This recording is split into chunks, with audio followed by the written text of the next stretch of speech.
Nós vamos dar continuidade à nossa série de exposições na carta de Paulo aos Colossenses. Então eu convido você a abrir a sua Bíblia juntamente comigo na carta de Paulo aos Colossenses, capítulo de número 3.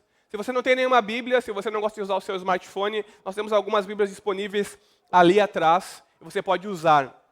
Se você não tem nenhuma Bíblia na sua casa e nos visita aqui, esse é um presente nosso da igreja para você. Você pode levar uma Bíblia para você e que você possa ler e que a palavra de Deus possa transformar a sua vida, porque ela tem poder para fazer exatamente isso. Então, Colossenses 3, nós vamos dar continuidade aqui à exposição da carta de Paulo aos Colossenses.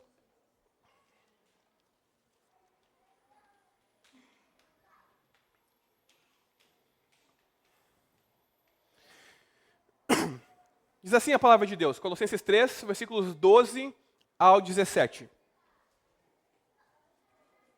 Portanto, como eleitos de Deus, santos e amados, revistam-se de profunda compaixão, de bondade, de humildade, de mansidão, de paciência.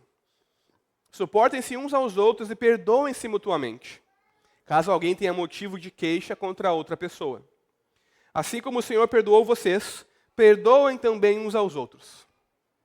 Acima de tudo, porém, esteja o amor, que é o vínculo da perfeição. Que a paz de Cristo seja o árbitro no coração de vocês, pois foi para essa paz que vocês foram chamados em um só corpo. E sejam agradecidos. Que a palavra de Cristo habite ricamente em vocês. Instruam-se e aconselhem-se mutuamente em toda a sabedoria, louvando a Deus com salmos, hinos e cânticos espirituais, com gratidão no coração. E tudo o que fizerem, seja em palavra, seja em ação, façam em nome do Senhor Jesus, dando por Ele graças a Deus Pai. Até aí, irmãos. Que Deus abençoe a pregação da sua palavra. Amém? Irmãos, nós estamos já há alguns domingos expondo a carta de Paulo aos Colossenses, e o tema central dessa mensagem é a supremacia de Cristo, que Cristo é Senhor sobre tudo e sobre todos, sobre o reino material, aquilo que nós vemos, e também sobre todo o reino espiritual, todo o mundo invisível que nós não vemos.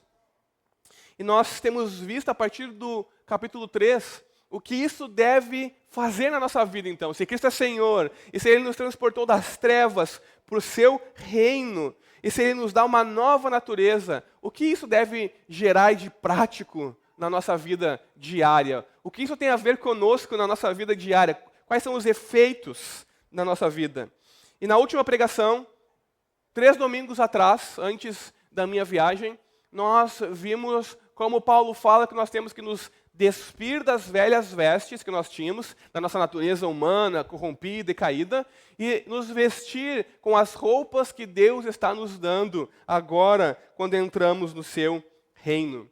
E Paulo ele vai continuar aqui com essa analogia de desvestir-se e de vestir-se, ou de despir-se e vestir novas roupas. Por quê, irmãos? Porque Paulo sabe que por mais que às vezes nós ignoremos isso, as roupas, elas nos identificam. Elas falam muito a nosso respeito.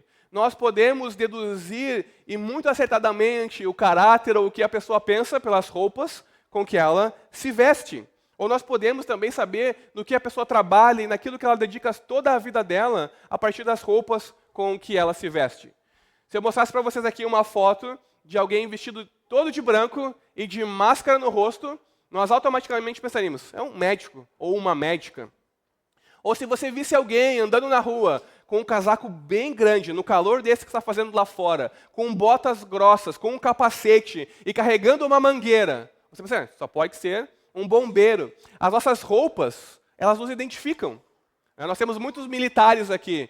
Você certamente reconheceria alguém que está servindo, seja na marinha, no exército, na aeronáutica, pelas roupas com que eles se vestem. As nossas roupas falam a nosso respeito. Por que isso é importante? Porque a partir das nossas roupas nós revelamos quem nós Somos. Apesar de que nós muitas vezes ignoramos essa verdade. Mas isso é tão verdadeiro, irmãos, que Paulo usa a linguagem, então, do vestir roupas novas para nos ensinar a respeito da nossa nova natureza em Cristo Jesus. E como nós precisamos, então, nos vestir, entre aspas, da nossa nova natureza que nós temos nele. E ele nos encoraja com esse texto. Primeiro, ele encoraja os irmãos e as irmãs lá daquela igreja de Colosso, mas ele também nos encoraja a agora nos despirmos das nossas velhas vestes, trocarmos de roupa, abrirmos o guarda-roupa que Deus tem nos dado e vestirmos as vestes que Ele está disponibilizando para nós. Vestes espirituais, obviamente. Nós estamos fazendo aqui uma analogia entre vestir-se de uma nova natureza. Na última mensagem da nossa série em Colossenses, nós vimos que tudo o que é próprio da nossa vida antiga, e os seus pecados, e as suas corrupções, e aquilo que nos afasta de Deus, precisa morrer. Nós precisamos fazer com que essas coisas morram, enterrar elas, se nós quisermos, então, participarmos da vida com Cristo. E essa morte, esse enterro das coisas velhas, tem que ter efeitos práticos na nossa vida. É o que Paulo vai estar nos ensinando nessa passagem. Nós devemos agora abrir o guarda-roupa que Deus nos dá e nos vestirmos das vestes que Ele está nos dando. Então, Paulo, nessa passagem, ele nos ensina que nós devemos, com um coração alegre e revestidos da nova natureza em Cristo, que nós podemos viver de modo que agrada a Deus na nova sociedade que Ele nos colocou, que é a igreja, o novo povo que Deus está construindo. Então, como eu e você podemos aprender a agradar a Deus, vivendo com o coração alegre em santidade na igreja local? É isso que Paulo quer nos ensinar aqui nessa manhã, nessa passagem. É isso que a palavra de Deus nos ensina. Eu vou dividir a minha exposição em 3 pontos principais. E o primeiro ponto principal para nós aprendermos como podemos agradar a Deus na igreja local é vivendo em santidade e perdoando uns aos outros. Versículos 12 e 13. Irmãos, a primeira coisa que Paulo faz para encorajar aqueles irmãos daquela igreja e a nós hoje aqui é aplicar a verdade de que com um coração alegre e revestidos da nova natureza que nós temos em Jesus, nós podemos sim viver de modo a agradar a Deus. Por quê? Porque em Jesus nós temos uma nova identidade. E Paulo, logo de início, ele fala a respeito dessa nova identidade. E essa nova identidade, ela não é algo que nós podemos produzir, algo que eu e você podemos, por muito esforço, gerar. Algo que eu e você podemos fazer, o nosso caráter ser transformado até o ponto de dizer que nós temos uma nova identidade agora. Não. Mas é algo que Deus faz por nós. E Paulo diz que a nossa nova identidade resume-se em 3 pontos principais, ou 3 grandes verdades do Evangelho. Eu e você, se estamos em Cristo, se cremos que Jesus é o Senhor e o Salvador, somos eleitos de Deus. Somos santos e somos também amados. Irmãos, eleitos quer dizer que eu e você não fomos nós que escolhemos a Deus, mas Deus quem nos escolheu. A eleição de Deus sobre nós não se baseia em mérito, em coisa alguma que façamos, mas pura e simplesmente na graça de Deus.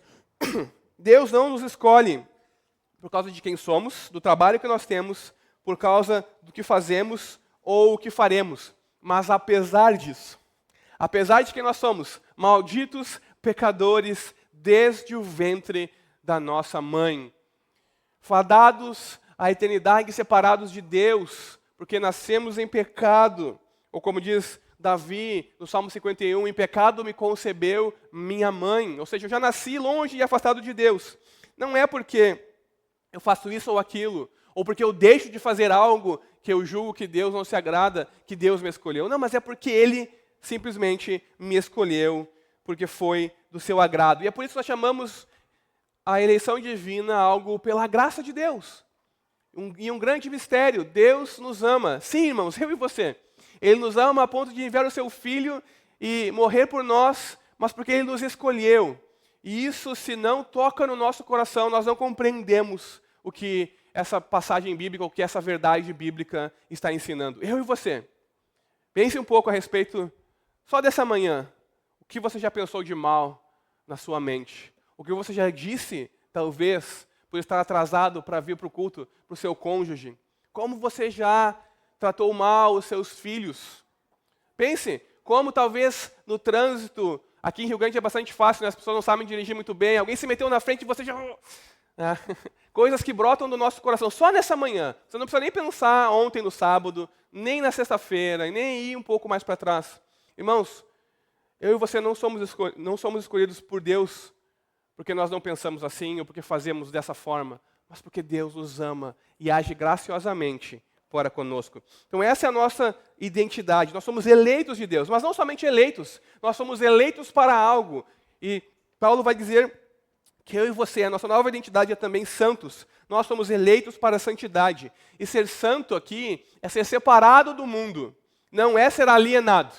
Não é ser alguém que é um completo bocó, para usar uma linguagem bastante antiga aqui e não tão ofensiva. Irmãos, não é isso. Paulo está dizendo que nós somos tirados do mundo, sim, mas do sistema do mundo, que governa o coração e a mente das pessoas. Agora nós somos transportados dessas trevas para o reino de Deus. E ainda estamos no mundo, mas somos propriedade exclusiva de Deus. Isso é ser santo. Ser alguém que é propriedade exclusiva de Deus, que pertence a Deus somente. Porque nós somos comprados por um alto preço. E agora, então, não pertencemos mais a nós mesmos. Eu e você somos feitos santos aos olhos de Deus, por causa, mais uma vez, do sacrifício de Cristo na cruz em nosso favor. Ainda que a santidade ela seja um alvo de toda a vida cristã, eu e você já somos sim santos, se nós cremos em Jesus e se nós nascemos de novo pelo poder do Evangelho em nós. Mas eu e você também temos que rumar à santidade, crescer cada vez mais em direção à santidade em Deus. Irmãos, assim como, para usar uma analogia, uma cerimônia de casamento separa um homem e uma mulher de todos os outros homens e mulheres de modo exclusivo, então um para o outro, a separação, a santificação também, a santidade também nos separa do mundo e nos faz exclusivos para Deus. Eu e você somos propriedade exclusiva de Jesus Cristo. Mas acontece que antes do mundo, antes da nossa conversão, Paulo vai dizer, nós estávamos no mundo.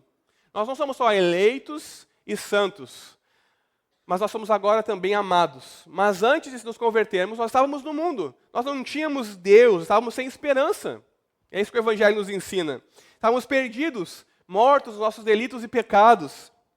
Éramos escravos do diabo, e essa é a grande verdade espiritual aqui. Ou nós somos propriedade exclusiva de Deus, servos de Deus, ou nós somos escravos do diabo. Mas agora nós somos amados de Deus. Nós somos herança de Deus, o seu tesouro particular. E o seu amor por nós é eterno. As suas misericórdias não têm fim, como nós lemos no Salmo no início do nosso culto.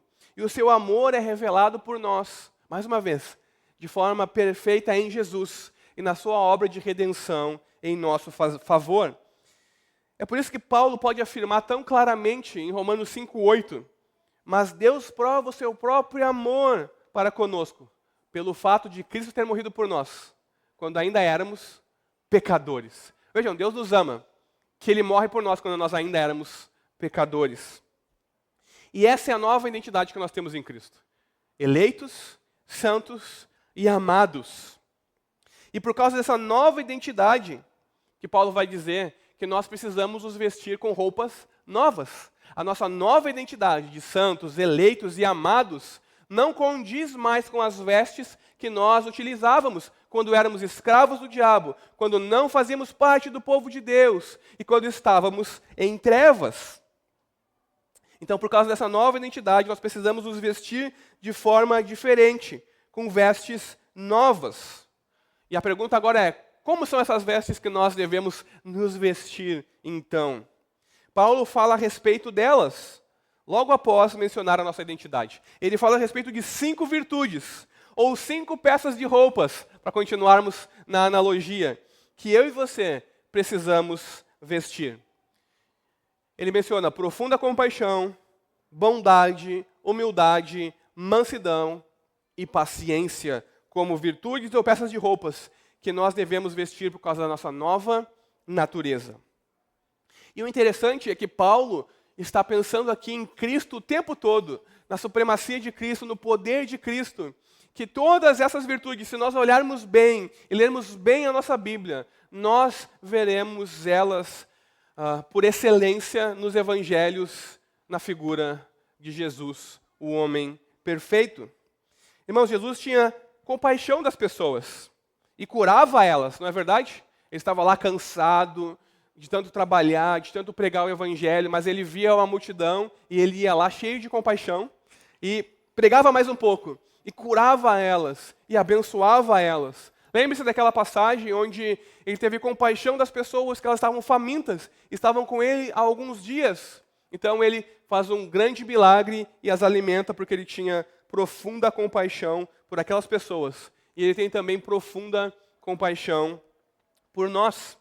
Pensemos na bondade de Jesus. Ela é demonstrada no seu cuidado pelas pessoas, no seu sacrifício na cruz, no seu serviço sacrificial em nosso favor. Jesus via as pessoas daquela época, e certamente ele olha dos céus hoje também para o mundo e vê pessoas que são como ovelhas sem pastor.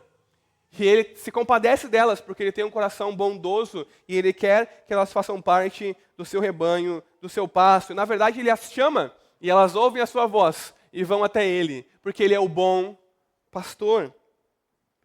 Pensem em Jesus como nosso grande sumo sacerdote também. Ele é bondoso. Ele não se ira conosco. Ele não joga na nossa cara os nossos pecados. Ele não nos acusa. Não, ele é a nosso favor, como nosso grande sumo sacerdote. Ele se compadece de nós. Ele intercede por nós, porque ele é bom. Pensemos na humildade. Jesus, mesmo sendo Deus, decidiu encarnar-se.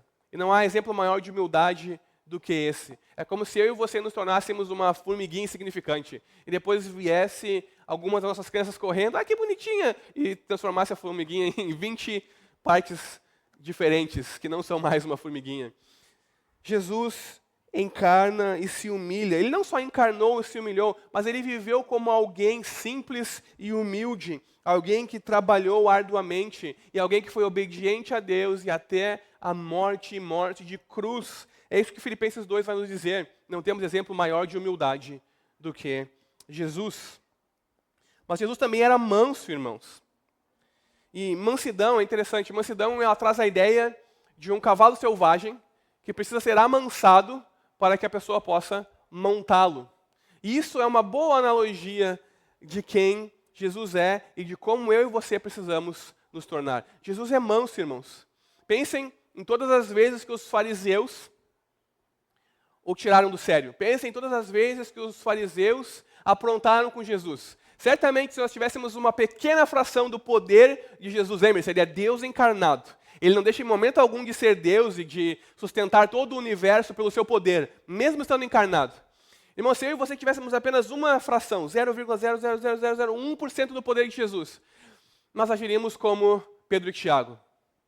Manda raio do céu aí, fuzila essa gente toda aí, porque já não aguento mais. Não, pense então na mansidão de Jesus, de aguentar todas as afrontas, de aguentar toda a blasfêmia, de aguentar todo o pecado contra ele. Jesus era uma pessoa que estava sob controle.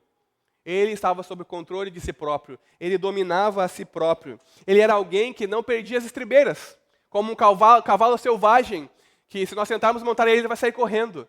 Não. Ele era alguém manso. Pense também na paciência de Jesus ao sofrer os maus tratos que ele sofreu na sua paixão em meu e em teu lugar. Pense na amargura de alma que Jesus estava suportando ali. Mas pense na paciência que ele tinha. Não somente na sua crucificação, mas pense na paciência que ele tinha com seus discípulos. Pense em todas as vezes que Pedro falou bobagem e que Jesus teve que pacientemente corrigi-lo. Pense em todas as vezes que os discípulos não entendiam o que Jesus estava fazendo. E ele vai lá, então, e explica para eles mais uma vez. Pense em todas as vezes, ou pense, por exemplo, em como pacientemente ele instrui Nicodemos, que era um mestre em Israel e deveria saber de todas aquelas coisas que ele estava falando. Irmãos, essas virtudes que Paulo fala, profunda compaixão, bondade, humildade, mansidão e paciência, elas apontam para Jesus, que é a fonte delas na minha e na tua vida. Eu e você também podemos ter essas virtudes na nossa vida, porque Jesus mesmo é a fonte delas. Ele tem essas virtudes em perfeita harmonia em si. E quando nós cremos nele, ele nos concede o seu Espírito. Então, a semelhança dele, nós podemos desenvolver essas virtudes. Nós podemos ir lá no guarda-roupa celestial da nossa nova natureza, abrir e vestir essas roupas, uma após a outra, e termos todas elas em nós. Acontece que o contrário, se nós não nos vestirmos com essas vestes espirituais, nós estaremos então despidos, nus. Nós estaremos expostos aos outros e seremos envergonhados. As pessoas, elas vão olhar para nós e vão ver que nós estamos nus, e vão se constranger e nós seremos também envergonhados. O que eu quero dizer com isso? Se nós não nos vestirmos dessas vestes, pense na analogia aqui, dessa nova natureza que nós temos, essas virtudes. Não há nada em nós, não há nada em mim, não há nada em você que nos identifique como crentes no Senhor Jesus, como cristãos, como membros de uma igreja local e da igreja universal. Não há nada em nós que nos identifique como discípulos de Jesus, se nós não abrimos o guarda-roupa e vestimos as roupas que Ele nos dá, e tivermos essas virtudes na nossa vida. Nada em nós nos identificará que somos cristãos. E é por isso que Paulo dá uma ênfase tão grande, irmãos, a nos revestirmos da nova natureza que nós temos em Jesus. Porque nós temos que nos revestir dessa natureza para, de fato, pertencermos a Deus e ao seu corpo, à igreja. E o resultado de nós nos vestirmos dessas virtudes é que nós somos capazes de nos suportar uns aos outros. Irmãos, quando nós pensamos em suportar aqui, nós pensamos em dar suporte, né? Ok, eu tenho que suportar o meu irmão, eu tenho que dar suporte para ele. Não, é verdade, eu vou ajudar, vou apoiar o meu irmão, eu vou dar suporte. Isso é verdade, nós temos que fazer isso. Mas Paulo está falando aqui que eu e você temos que aguentar uns aos outros. Eu e você temos que suportar uns aos outros. Por quê? Porque eu e você somos pecadores. Porque eu e você temos inúmeras falhas. Somos pecadores que precisamos aguentar uns aos outros, assim como Deus nos suporta, assim como Deus nos aguenta nos nossos pecados. Eu e você precisamos tolerar uns aos outros. E por meio dessas virtudes nós conseguimos, porque nós então não jogamos na cara do Joãozinho os pecados dele, e ele não replica jogando os nossos pecados na nossa cara. E assim então nós suportamos uns aos outros. Obviamente damos suporte para que as pessoas floresçam, mas também suportamos quando pecam contra nós.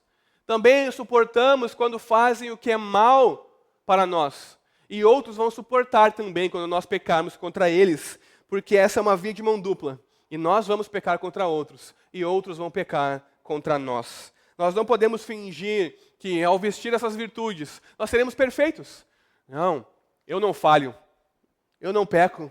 Não, na igreja, todos aqui, nós somos perfeitos e jamais vamos magoar uns aos outros. Não, irmãos, nós vamos magoar uns aos outros. Tão certo quanto o sol vai nascer amanhã.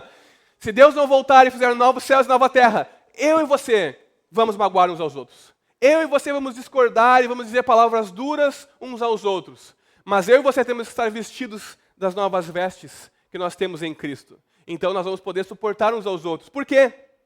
Porque nós temos bondade em nós. Porque nós teremos mansidão em nós, porque seremos humildes também, e porque teremos compaixão do irmão, e não vamos jogar o pecado dele na cara dele, porque o nosso Deus não faz isso conosco, e nós vamos imitar o nosso Deus, o nosso Salvador. E não só não vamos suportar uns aos outros, aguentar uns aos outros, como também vamos perdoar uns aos outros.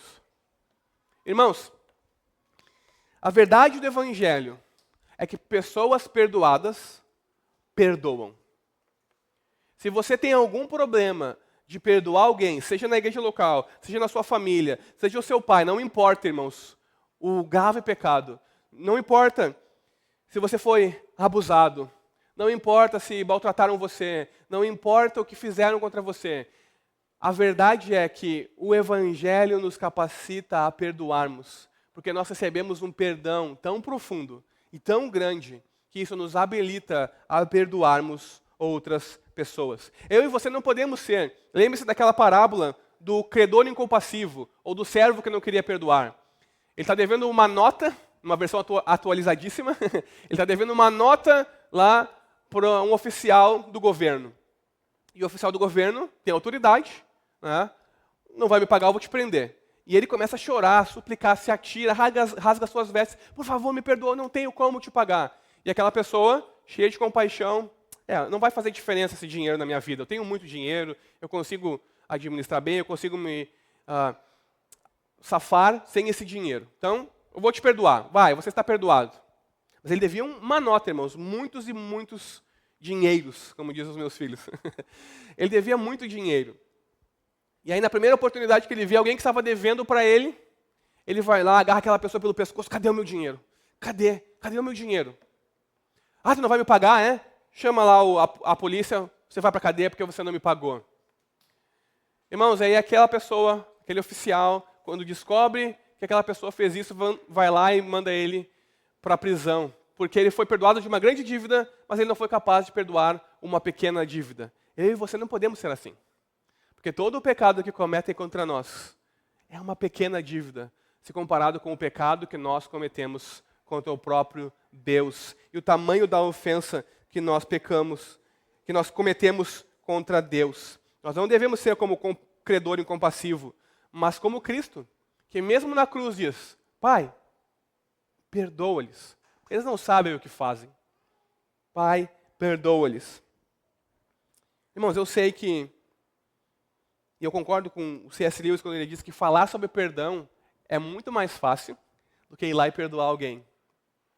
Eu sei que é muito mais fácil vir aqui à frente e falar de perdão. Você deve perdoar, você foi capacitado, pessoas perdoadas perdoam. Isso é verdade, irmãos. Mas a verdade do Evangelho é que se Deus está agindo em nós, nós não temos outra opção a não ser perdoar. Porque senão nós vamos definhar, e definhar, e definhar. E na verdade vamos revelar que não temos fé alguma, porque nós não somos capazes de olhar para o nosso próprio pecado, para o grande mal que nós cometemos contra Deus e contra os outros também, e que nós somos perdoados desse grande mal. Então nós podemos perdoar o outro. Nós não temos outra opção a não ser perdoar, por mais difícil que seja perdoar. Mas por causa dessa nova natureza que nós temos, eu e você somos habilitados a perdoar, independente das coisas horríveis que fizeram contra nós. Não precisamos carregar esse mal no nosso coração, não precisamos carregar essa amargura, esse ódio, esse rancor. Eu e você podemos liberar perdão e seguir em frente para a glória de Deus. Bom, isso me leva ao meu segundo ponto nessa manhã. Meu segundo ponto é que eu e você podemos agradar a Deus na igreja local por causa da obra de Cristo na cruz. E por causa dessa obra, nós experimentamos a paz de Deus e somos unidos uns com os outros pelo amor na igreja local. Irmãos, no versículo 14, Paulo diz o seguinte: acima de tudo isto, ele está falando dessas virtudes, dessas vestes, da nossa nova identidade, mas ele diz agora, acima de tudo isto, porém esteja o amor, que é o vínculo da perfeição. Esse acima de tudo isto quer transmitir o pensamento de por cima de todas as demais roupas. Viste essas roupas, mas depois dessas roupas, coloque agora, digamos, o cinto, que é o amor e que vai manter tudo no lugar. Né? Irmãos, acima de tudo isto que você deve vestir, vista-se do amor. Porque o amor é a mais importante das virtudes cristãs. E age, poderíamos dizer assim, então, como esse cinto, que deixa todas as outras vestes que você colocou no lugar. Mulheres entendem muito mais disso do que homens. Né? Depois, talvez, as esposas podem conversar com os maridos em casa de como funciona um cinto e por que ele é necessário, por que ele tem que estar no orçamento para comprar sempre um diferente. Não é verdade? Irmãs, está aí a oportunidade que vocês tanto queriam. Depois vocês me agradeçam no final do culto. Irmãos, brincadeiras à parte, o amor é o que deixa todas as virtudes no seu devido lugar. Porque sem amor elas estariam desordenadas, mas o amor une elas e dá a elas um propósito.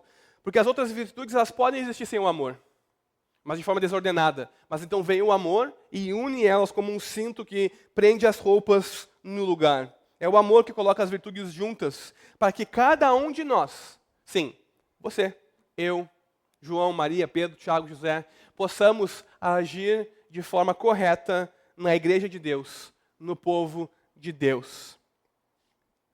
Amando uns aos outros. Nós temos que ter em mente que Paulo está enfatizando, irmãos, durante toda essa série que nós estamos pregando, durante toda a sua carta, a centralidade da supremacia de Cristo, do senhorio de Cristo, do poder de Cristo, de quem Ele é. E como isso deve mudar a vida dos seus seguidores, dos seus discípulos. E nesses versículos que a gente está expondo aqui nessa manhã, esse tema, então, ele é aplicado à nossa vida, a partir dessas virtudes ou dessas vestes. E esse tema central, ele é aplicado à igreja como um todo, individualmente, mas também à igreja como um todo. Porque quando o amor e essas virtudes são habilitadas pelo Espírito em nós, elas atuam no centro da vida da igreja. Nós não ouvimos o mau testemunho que nós costumeiramente ouvimos das pessoas a respeito da igreja. Sabe por quê? Porque a paz de Cristo consiste no resultado dessas virtudes sendo ordenadas pelo amor, nos habilitando a perdoar. Então a paz de Cristo é o que reina no nosso meio. E se a paz de Cristo reina no nosso meio, nós não vamos difamar o irmão, nós não vamos pecar contra o irmão. E se fizerem isso contra nós, nós vamos perdoar os irmãos, porque nós queremos que a paz de Cristo continue a reinar no nosso meio. Um parênteses aqui, o versículo 15 talvez seja um dos versículos mais mal interpretados da atualidade. Talvez só perca para aquele versículo em Mateus que diz que nós não devemos julgar. Irmãos, a paz aqui não é conhecer uma pessoa, sentir tanta paz no coração, é com ela que Deus quer que eu me case. Vou descobrir aqui uma forma de enganar o meu chefe e ganhar um dinheiro extra. Estou com tanta paz no coração, eu vou fazer isso porque eu tenho paz. Não, irmãos, não é isso o que esse versículo está dizendo. Esse versículo não está dizendo que se você está com o coração tranquilo, você pode tomar uma decisão e fazer algo. Porque, na verdade, as decisões mais difíceis da vida, nós fazemos com o coração extremamente apertado, amargurado. Nós fazemos com muito pensamento e oração, se nós somos crentes. E nós não vamos experimentar essa paz de tranquilidade, de sossego, então é algo de Deus. Não é isso, irmãos, que esse versículo quer dizer aqui. Na verdade, o que esse versículo está dizendo, que a paz ela é um vínculo, é o árbitro. Pensem no futebol, como bons brasileiros. Tem o árbitro faz o quê? Com que as regras sejam aplicadas. Ele diz quando é falta, ele diz quando é gol, ele diz quando não é gol, ele diz quando é escanteio, ele diz quando um chutou o outro de propósito, não foi sem querer, ele vai levar cartão amarelo, ou quando o outro vai ser expulso. Ele é o árbitro, ele está governando, ele está regendo as coisas ali para que as coisas fluam de modo natural no esporte. Pense então na paz como o árbitro, mas vocês podem trocar a palavra por vínculo, porque essa é a ideia aqui. A paz é o vínculo que nos une, ou a cola que nos une. A paz de Cristo é o vínculo dos relacionamentos na igreja.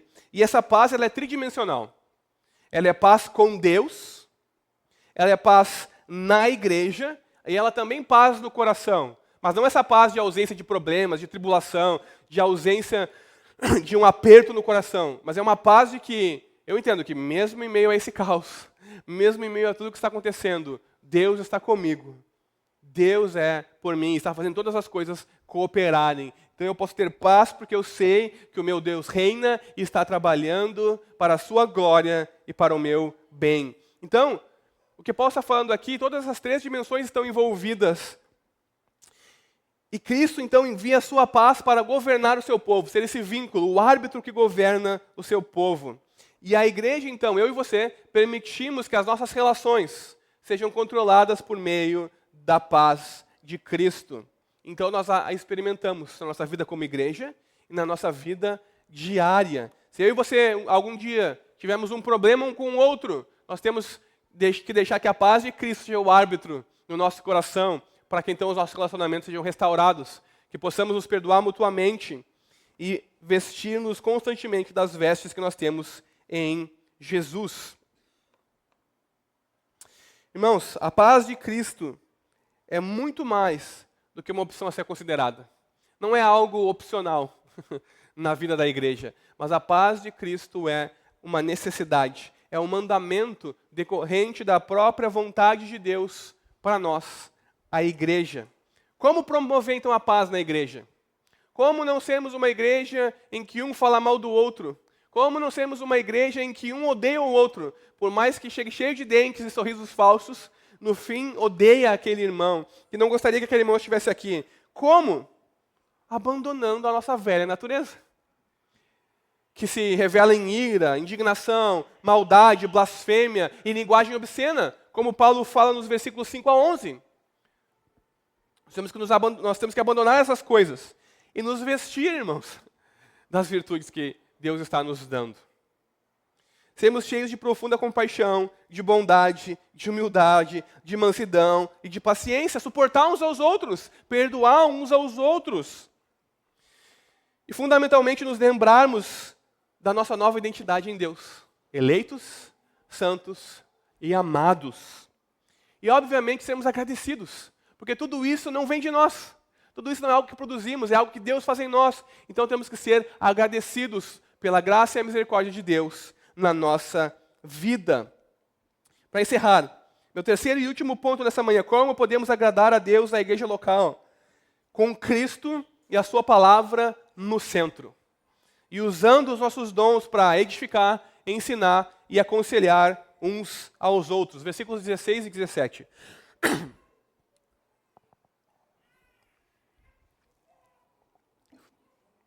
Irmãos, durante a nossa exposição, principalmente dos primeiros 2 capítulos da carta de Paulo aos Colossenses, nós vimos que os falsos mestres, eles estavam tentando introduzir na igreja de Colosso, falsos ensinos. Ascetismo, legalismo, misticismo e por aí vai. Eles estavam tentando harmonizar essas coisas com o Evangelho, com a palavra de Deus. E esse ensino deles não era de Deus. E eles não achavam que a palavra de Deus era algo suficiente. Essa ideia aqui é muito boa. Vamos pegar a palavra de Deus, mas uma revelação mais profunda, algo a mais. E essa era a heresia, o erro deles. Eles achavam que a palavra de Deus não é suficiente. E é por isso que Paulo vai dizer aqui nessa passagem que a palavra de Cristo habite ricamente em vocês. Ser cheio da palavra, irmãos, é um mandamento para todo o povo de Deus. Não é opcional. Eu e você não podemos ser biblicamente iletrados. Eu e você temos que ser cheios da palavra de Deus. Temos que ouvir o Evangelho, temos que ler o Evangelho, temos que orar o Evangelho, temos que cantar o Evangelho, para sermos cheios da palavra de Deus. Porque ser cheio da palavra de Deus significa ser governado por ela. Quando você é cheio da palavra de Deus, as suas decisões são baseadas naquilo que a palavra de Deus diz. Quando você é cheio da palavra de Deus, as suas ações são baseadas naquilo que a palavra de Deus diz. Então, ser cheio da palavra de Deus é ser governado por ela. Mas não somente sermos cheios da palavra de Deus, cheios do conhecimento da vontade de Deus em nós. Eu e você somos chamados a sermos cheios, não só para a nossa própria vida, mas também para alcançarmos outros na igreja local. Ou seja, o que Paulo vai dizer aqui, aconselhar uns aos outros em toda a sabedoria. Eu e você, irmãos. E esse não é um trabalho somente do pastor e da liderança, é um trabalho de todos os crentes. Quem, eu? Sim, você. Deus chamou você para aconselhar uns aos outros. Para que você aconselhe as pessoas que estão passando por dificuldade e para que você seja aconselhado também nas suas dificuldades. Mas não é o conselho que dá na telha, como se diz. Não é o conselho que vem da minha mente ou o que eu acho que é melhor para a sua situação. Não, minha irmã, realmente teu marido é muito ruim. Né? Não é crente, separa. É a melhor solução. Ou, como diria o famoso escritor Oscar Wilde, que a única forma de se vencer uma tentação é entregando-se a ela. Esse não é o conselho da palavra de Deus. Esses não são bons conselhos. Nós temos que aconselhar a partir da palavra de Deus. E é por isso que nesse final de semana nós promovemos aqui um treinamento e aconselhamento bíblico, para que todos nós sejamos capacitados para aconselharmos uns aos outros. Irmãos, o abandono desse princípio bíblico de aconselhamento mútuo tem levado muitas igrejas a desviar-se para o engano de que a palavra de Deus não é suficiente, de que o aconselhamento bíblico é relegado apenas a uma ou outra questão espiritual.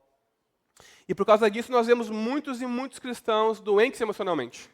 Nós vemos muitas pessoas buscando ajuda, não na fonte eterna e de vida da palavra de Deus, mas as fontes quebradas das psicologias humanistas. Que se nós tivermos um conhecimento bíblico, sermos cheios do conhecimento de Deus e sermos capazes de analisar as duas fontes, nós veremos que elas são contrárias uma à outra. O nosso problema é que nós desprezamos a palavra de Deus. E buscamos, então, aconselhamento em pessoas que não conhecem e não buscam a Deus. E por desprezarmos a palavra de Deus e não nos vestirmos das novas vestes que nós temos em Jesus, nós ingerimos diariamente doses maciças do dogma da psicologia secularista, adotando a sabedoria secular de que, ou melhor, adotando a sabedoria secular que em essência é contrária à palavra de Deus, que diz que o pecado não recebe mais agora o nome de pecado, mas recebe o nome de doença, de forma que as pessoas acham que precisam de terapia e não de arrependimento do seu pecado. Pequeno parênteses aqui. Irmãos, eu não estou falando contra a medicina, contra a psiquiatria, não. Há um lugar para essas coisas. O nosso problema é que nós corremos rapidamente essas coisas e nos esquecemos do poder de Deus que há no Evangelho. E isso demonstra que, na verdade, nós não cremos no poder de Deus que há no Evangelho. Nós vamos rapidamente ouvir a sabedoria secular que, em essência, é contrária à palavra de Deus. Onde o pecado habitual recebe o nome de vício ou de comportamento compulsivo. Se você analisar a história do desenvolvimento das doenças da mente, vocês verão como eram muito poucas há menos de um século atrás e agora elas são categorizadas em centenas.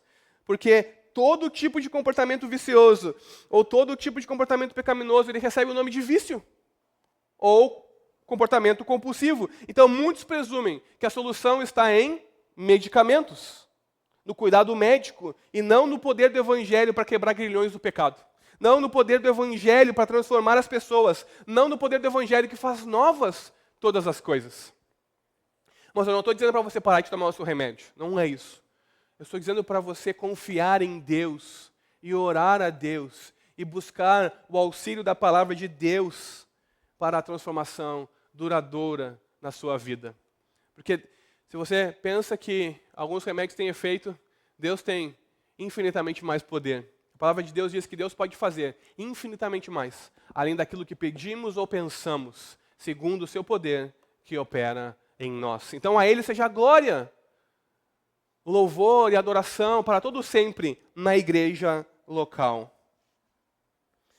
Irmãos, para que eu e você possamos, como igreja, crescermos juntos nesse propósito divinamente ordenado, de sermos cheios da palavra de Deus, e de cheios da palavra de Deus aconselharmos uns aos outros, o conhecimento de Cristo e o nosso conhecimento dele deve estar no centro da nossa vida em ministério. É por isso que um dos valores fundamentais aqui da igreja é a doutrina e pregação centradas no Evangelho. É por isso que eu não venho aqui na frente dar uma palestra a vocês, ou quem sobe aqui vem dar uma palestra a vocês, ou falar o que acha a respeito da vida. Não, irmãos, as minhas opiniões não importam. Aquilo que eu penso não importa. O que importa é a palavra de Deus. Porque todas as minhas opiniões, todos os meus pensamentos eles vão passar, mas a palavra de Deus vai permanecer para sempre. E é nela que nós temos que fundamentar a nossa vida.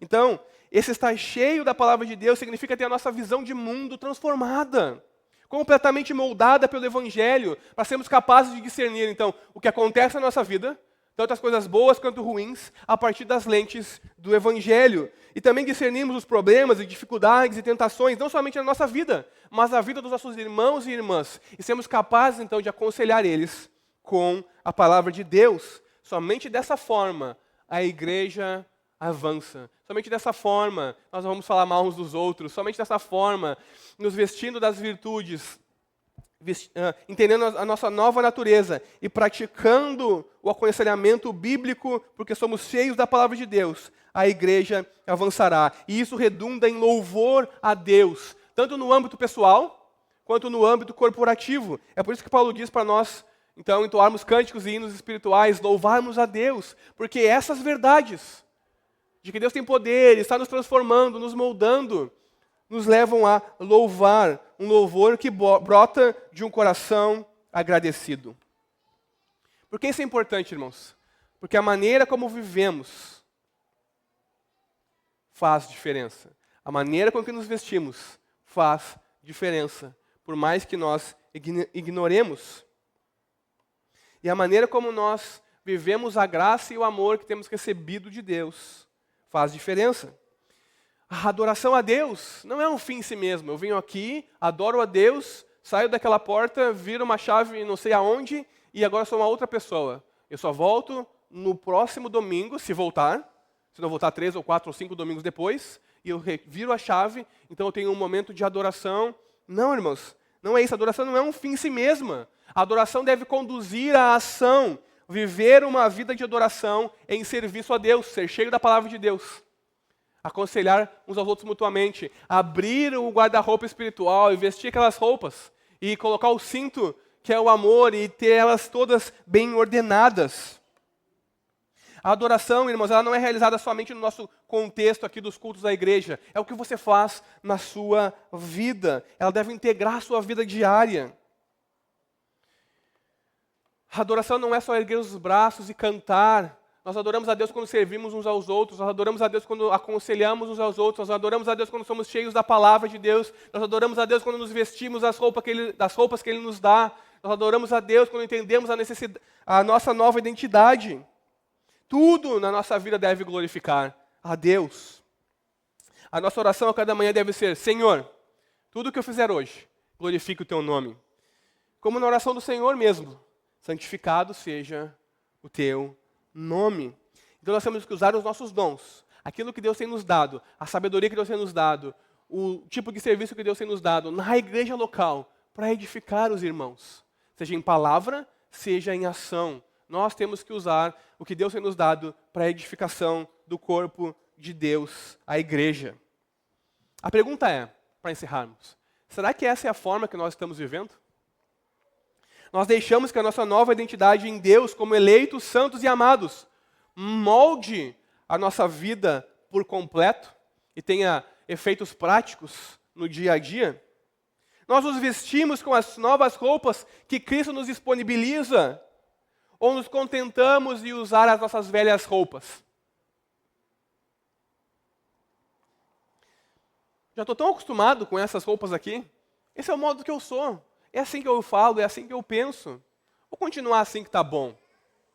Sendo que nós temos um mundo de coisas novas para desfrutar em Deus. Irmãos, não é utópico o que eu estou falando aqui para vocês. Não, isso para mim é dúzia de pessoas. Não, Jesus era Jesus, né? Filho de Deus, Deus. Não, Paulo não está falando para aqueles irmãos algo que eles não poderiam alcançar. A palavra de Deus não está falando para nós algo que nós não podemos alcançar, para que nós fiquemos tristes e irados e amargurados com Deus e com o mundo e viremos as costas e abandonemos a Deus, porque isso é utópico, isso é impossível. Não, pelo poder de Deus, nós podemos viver dessa forma. Pelo poder de Deus, o amor pode sim ser o vínculo que nos une. Pelo poder de Deus, a paz que vem dele mesmo pode governar os nossos relacionamentos e nós podemos tratar uns aos outros de modo digno em Jesus. Que nós possamos meditar na nossa vida e ver se de fato estamos vestindo essas vestes e vivendo dessa forma. Uma última pergunta. Será que nós somos gratos também por tudo que Deus tem feito em nossa vida? Irmãos, nós temos aqui, se você for para casa e abrir os seus armários, você vai ver mais alimento do que você pode comer em alguns dias. Se você abrir o seu guarda-roupa, você vai ver mais roupas do que você consegue usar em uma semana. Você tem meio de transporte, você pode sair daqui após a igreja e ir almoçar fora. Você tem trabalho, você tem saúde. Irmãos, e tudo isso vem de Deus. Será que nós somos gratos pelo que Deus tem feito na nossa vida? Será que nós somos gratos pela igreja local, onde nós ouvimos o Evangelho? Será que nós somos gratos por tudo que Deus tem feito? Então, agimos de acordo em louvor a Deus? Não para comprar o favor, não para sermos melhores que os outros, mas em gratidão a Deus, em louvor a Ele. Porque a gratidão é a expressão de quem tem Cristo na sua vida. Mesmo em meio aos problemas, quem tem Cristo na sua vida é grato a Deus. Porque sabe que Ele está trabalhando. E porque sabe que Ele vai completar a obra. E então adora a Deus. Porque quem é grato, adora a Deus, independente das circunstâncias. Então, para encerrar, irmãos, nós podemos sim, com um coração alegre e revestidos da nova natureza em Cristo, viver de modo que agrada a Deus na igreja local. Nós podemos perdoar uns aos outros porque somos perdoados. Nós podemos ter Cristo e a sua palavra no centro e sermos pessoas sábias e não tolas. E nos aconselharmos mutuamente. Nós podemos sim viver em santidade nesse mundo quebrado e caído por causa do pecado. Nós podemos, pelo poder de Deus agindo em nós, abandonar por completo a nossa velha natureza e nos vestir das vestes que Deus está nos dando em Jesus. O que nós precisamos é nos apropriar dessas coisas na prática. É realmente colocá-las em ação. Tomar posse, para usar uma linguagem bem cristã, do fato de que o Senhor nos deu uma nova natureza e de que somos refeitos à imagem dEle. Crer nisso nos dá as forças necessárias para fazer morrer a nossa velha natureza, então nos revestimos de Cristo. Mas tudo o que Paulo está falando nessa passagem foi conquistado já, para mim e para você. E nós podemos viver essas realidades para a glória de Deus. Então que possamos, como pessoas que se revestiram da nova natureza, andar em santidade e deixar o Espírito de Deus nos moldar. Transformar e mudar a nossa vida por completo, aqui e agora, não somente no futuro, mas aqui e agora. Enquanto, ainda que tropeçamos, ainda que falhemos, cheios de esperança de que Ele continua trabalhando em nós e de que nós podemos avançar. Até a transformação completa da nossa nova natureza, no dia da revelação de Jesus, no dia em que Ele fará novos céus e nova terra, e nós habitaremos para sempre com Ele. Amém? Vamos orar?